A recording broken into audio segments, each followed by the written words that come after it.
الحمد لله وكفى وسلام على عباده الذين اصطفى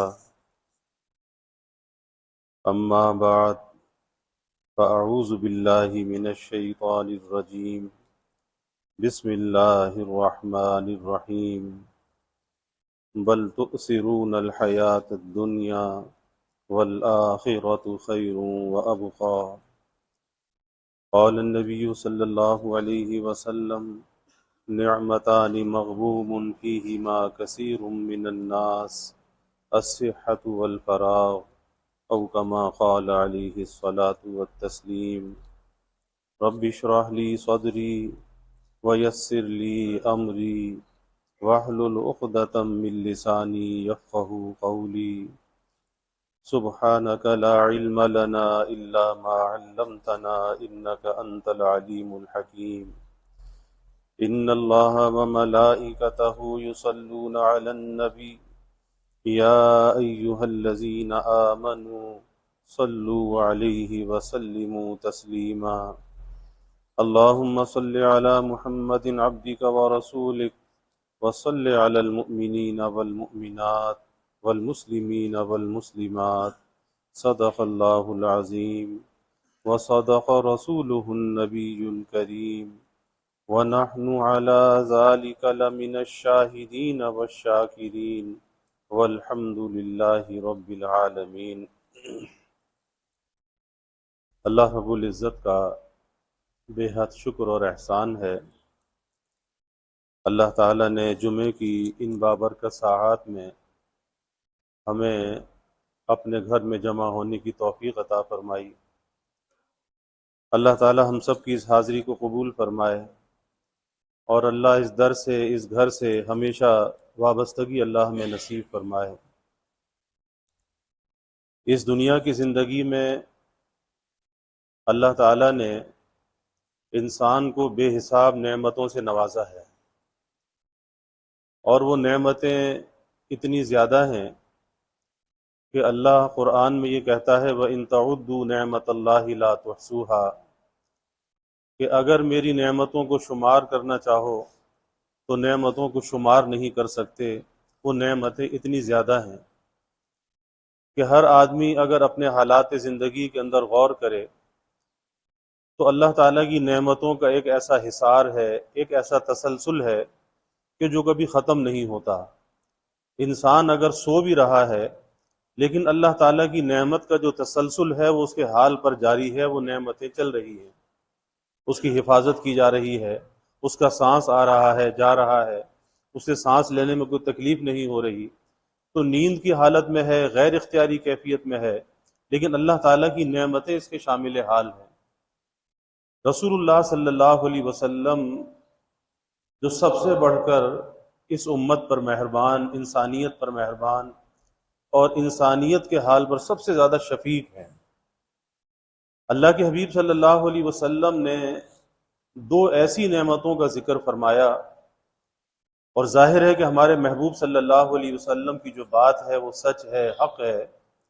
کہ آپ سے بڑھ کر اپنی امت کے حال کو کون جاننے والا ہوگا۔ آپ صلی اللہ علیہ وسلم نے فرمایا کہ دو نعمتیں ایسی ہیں کہ جس کے بارے میں اکثر لوگ دھوکے کے اندر مبتلا ہیں، غفلت کے اندر مبتلا ہیں۔ ایک تو فرمایا کہ صحت کی نعمت ہے،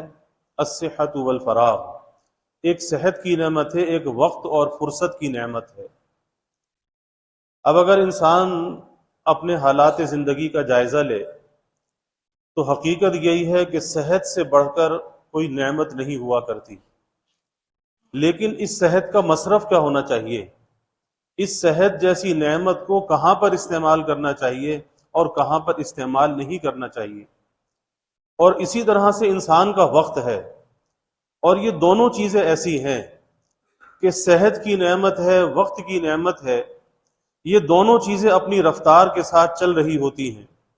انسان آگے کی طرف بڑھ رہا ہوتا ہے، اور آگے کی طرف بڑھنے کا مقصد یہ ہے کہ اس کا جو سفر ہے وہ موت کی طرف چل رہا ہوتا ہے، آخرت کی طرف چل رہا ہوتا ہے، اور اس کی صحت اور اس کے وقت میں اضافہ نہیں ہو رہا ہوتا بلکہ اس کے اندر کمی آ رہی ہوتی ہے۔ یہی وجہ ہے کہ آج ہمیں ایک بات کا دھوکہ لگ جاتا ہے، ہم یہ سمجھتے ہیں کہ میری صحت ہے، میری جوانی ہے، میرا وقت ہے، میرا مال ہے، میں جہاں چاہے استعمال کروں، جیسے چاہے استعمال کروں، میری مرضی ہے، کسی کو مداخلت کا کیا حق ہے؟ تو حقیقت یہ ہے کہ بھائی تیرا نہیں ہے۔ یہ صحت، یہ جوانی، یہ وقت، یہ مال، جو کچھ بھی ہے، اللہ کی دی ہوئی ایک امانت ہے۔ اللہ نے تجھے امانت کا امین بنایا ہے۔ یہی وجہ ہے کہ کل قیامت کے دن اللہ تجھ سے سوال بھی کرے گا۔ اگر تیرا مال ہوتا، تیرا وقت ہوتا، تیری جوانی ہوتی، تیری صحت ہوتی اور تو اس کا مالک ہوتا، تو کل قیامت کے دن سوال نہ ہوتا، اور تو یہ کہہ سکتا تھا کہ جی میرا وقت تھا، میں نے جہاں چاہے خرچ کر لیا، میری جوانی تھی، میں نے جہاں چاہے اسے استعمال کر لیا۔ نہیں، قیامت کے دن سوال ہوگا کہ عمر عزیز کو کہاں پہ خرچ کیا، زندگی کے بارے میں سوال ہوگا۔ اور یہ جو زندگی، یہ وقت جو اللہ نے ہمیں دیا ہے، یہ اتنا قیمتی سرمایہ ہے کہ اس سرمایہ کو آخرت کی تجارت کے لیے دیا ہے، کہ ہمیں اس زندگی کے وقت کو خرچ کرتے ہوئے، استعمال کرتے ہوئے یہ ضرور سوچنا چاہیے کہ وقت تو خرچ ہو رہا ہے، لیکن اس وقت کو خرچ کر کے ہم حاصل کیا کر رہے ہیں؟ کہ دنیا کے اندر انسان اگر 100 کواسا لے کر بازار میں جاتا ہے تو بازار سے اس 100 کواسا کی چیز بڑی دیکھ بھال کے خریدتا ہے، کوئی گلی سڑی چیز نہیں خریدتا، کوئی بیکار اور ناقص چیز کو نہیں خریدتا۔ اسے پتا ہے کہ میں پیسہ خرچ کر رہا ہوں تو مجھے کارآمد چیز خریدنی چاہیے، کوئی ناکارہ چیز اپنے گھر لے کر نہیں جانی چاہیے۔ تو یہ تو دنیا کا مال ہے، دنیا کی چیزیں یہیں رہ جانے والی ہیں، لیکن یہ جو وقت ہے، وقت کا سرمایہ جو خرچ کر رہا ہے،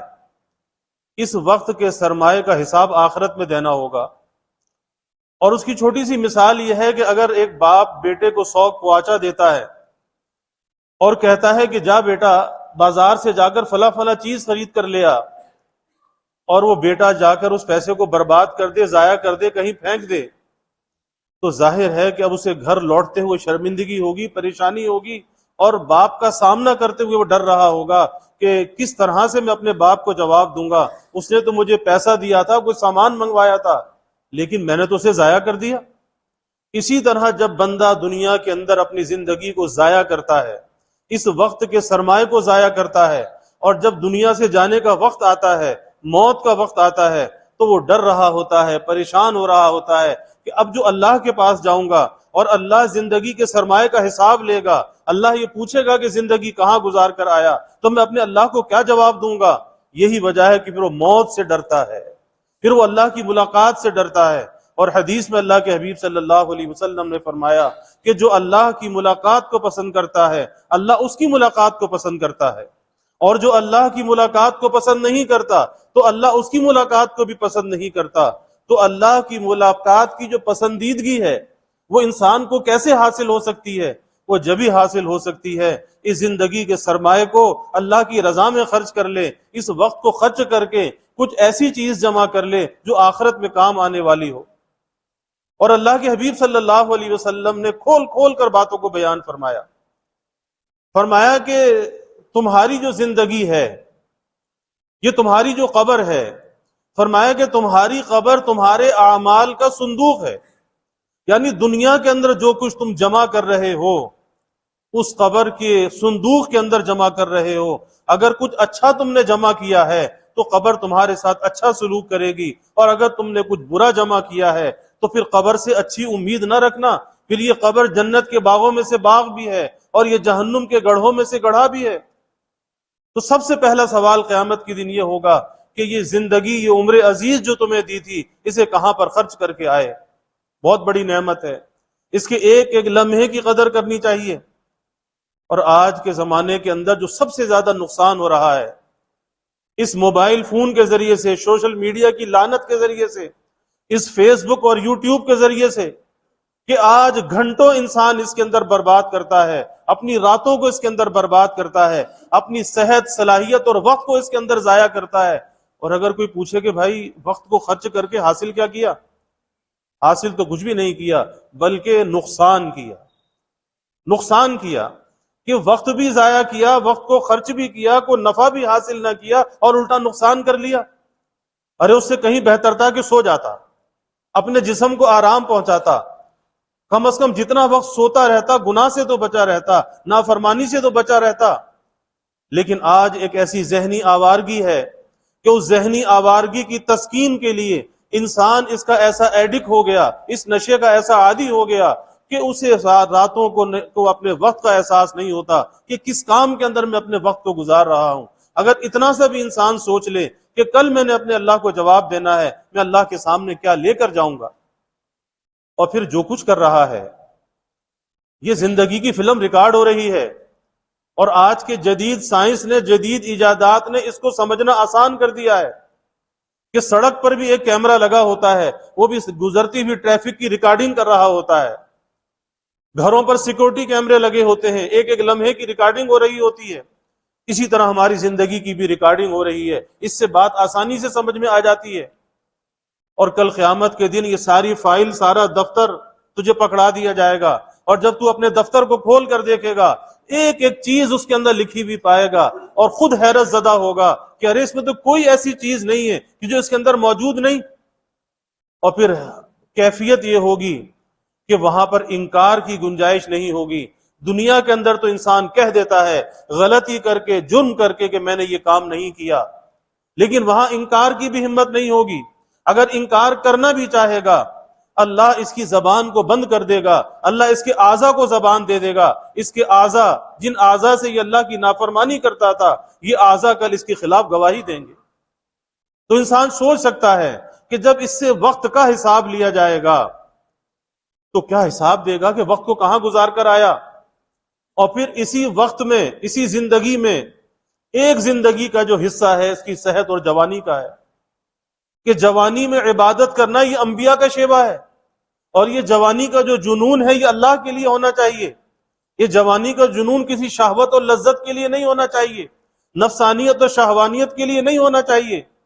یہ جنون اللہ کے لیے ہونا چاہیے کہ اللہ کی اطاعت کے اندر اگر یہ جوانی گزر گئی، اللہ کی یاد میں یہ جوانی گزر گئی، اور گناہوں سے بچ کر اگر یہ جوانی گزر گئی، کل کے دن، قیامت کے دن اللہ اس نوجوان کا وہ اکرام کرے گا، اسے وہ عزت اور احترام عطا کرے گا کہ جو اپنی جوانی کو، زندگی کو دنیا کی آلودگی سے بچا کر اللہ کی اطاعت میں خرچ کر کے آیا تھا، کل قیامت کے دن اللہ اسے اپنے عرش کے سائے میں جگہ عطا فرمائے گا، اللہ اس کا وہ عزت اور احترام کرے گا۔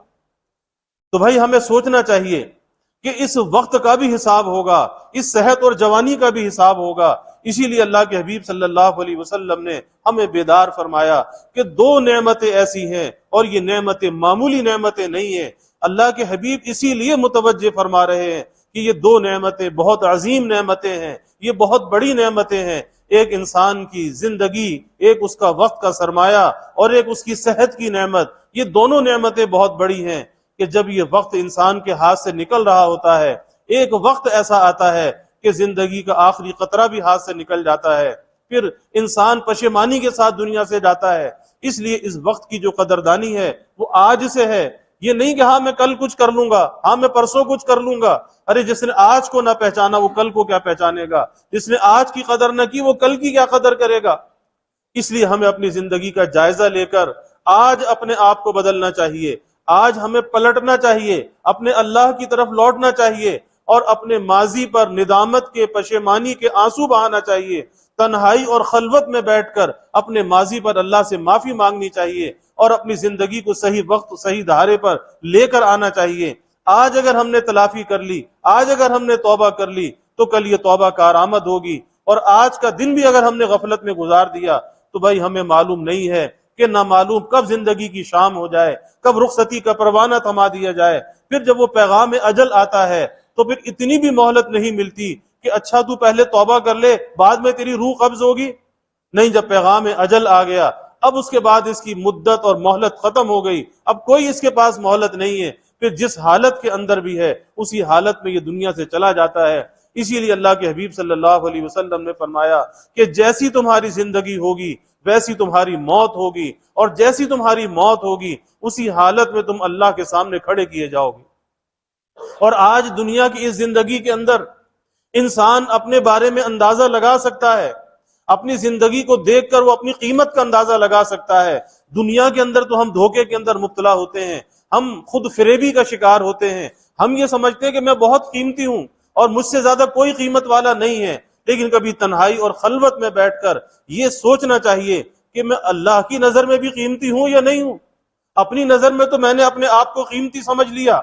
ارے کبھی یہ بھی تو سوچنا چاہیے کہ میں اللہ کی نظر میں کیسا ہوں۔ اگر اللہ کی نظر میں تو قیمتی ہے تو واقعی تیری کچھ قیمت ہے، اور اگر اللہ کی نظر میں تو بے قیمت ہے اور تو جتنی چاہے اپنی قیمت کو بڑھا لے تو یہ قیمت تیرے کام آنے والی نہیں ہے۔ اس لیے وقت مختصر ہے، میری معروضات کا خلاصہ یہی ہے کہ ہمیں اپنے زندگی کے ان لمحات کی قدر کرنی چاہیے۔ اللہ قرآن میں کہتا ہے بل تؤثرون الحیات الدنیا والآخرۃ خیر وابقی۔ اللہ نے ہمیں جھنجھوڑا ہے، بیدار کیا ہے، غفلت سے بیدار کیا ہے کہ تم اس دنیا کی زندگی کو ترجیح دیتے ہو، ارے آخر اس سے بہتر ہے، والآخرۃ خیر وابقی، اس سے بہتر بھی ہے اور وہ باقی رہنے والی بھی ہے۔ اس دنیا کی سب سے بڑی خرابی یہ ہے اس دنیا کو فنا ہے، اور آخرت کی سب سے بڑی خوبی یہ ہے کہ اس کو بقا ہے، اور منزل وہی ہے، منزل یہ دنیا نہیں ہے۔ اس لیے اللہ ہمیں اس منزل کا فکر عطا فرما دے۔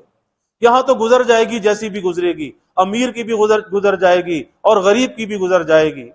لیکن فکر تو وہاں کی کرنی ہے۔